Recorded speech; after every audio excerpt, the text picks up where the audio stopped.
ആത്മാർത്ഥമായിട്ട് ദൈവത്തെ വിളിക്കുവാണെങ്കിൽ അത് ഏത് ദൈവമാണേലും, ഞാൻ എല്ലാ ദൈവങ്ങളെയും വിളിക്കുന്ന ഒരാളാണ്. നമ്മൾ ആത്മാർത്ഥമായിട്ട്, നമ്മൾ സത്യസന്ധമായിട്ട് നമ്മുടെ ഭാഗത്ത് ശരിയുണ്ടെന്നുണ്ടെങ്കിൽ നമ്മൾ ആത്മാർത്ഥമായിട്ട് വിളിച്ചിട്ടുണ്ടെങ്കിൽ ഉറപ്പായിട്ടും ആ വിളി ദൈവം കേട്ടു. എവിടെ നിന്നാണേലും ഏതൊരു ശക്തിയാണെങ്കിൽ പോലും നമ്മളൊരു ആപത്തിൽ പോയി പെട്ടാൽ പോലും അവിടെ നിന്ന് നമ്മൾ കരകഴിയും. ഏതെങ്കിലും വഴി ദൈവം നമ്മളെ രക്ഷിക്കും. എനിക്ക് എൻ്റെ ലൈഫ്, എൻ്റെ ജീവിതം വെച്ചിട്ട് അനുഭവമുള്ള ഒരാളാണ്. ഇപ്പം എനിക്ക് എൻ്റെ മോളാണെങ്കിൽ പോലും, എനിക്ക് മോള് എൻ്റെ ദൈവം തന്നു.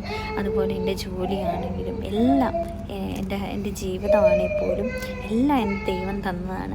അപ്പോൾ ഞാൻ നിങ്ങളോട് പറയുന്നത്, എന്നെ കേൾക്കുന്ന ആരെങ്കിലും ബുദ്ധിമുട്ട്, സങ്കടം അനുഭവിച്ചിട്ടുണ്ടെങ്കിൽ ആത്മാർത്ഥമായിട്ട് ഇന്ന് മുതൽ ദൈവത്തെ വിളിച്ച് ആത്മാർത്ഥമായിട്ടൊന്ന് പ്രാർത്ഥിച്ച് നോക്ക്.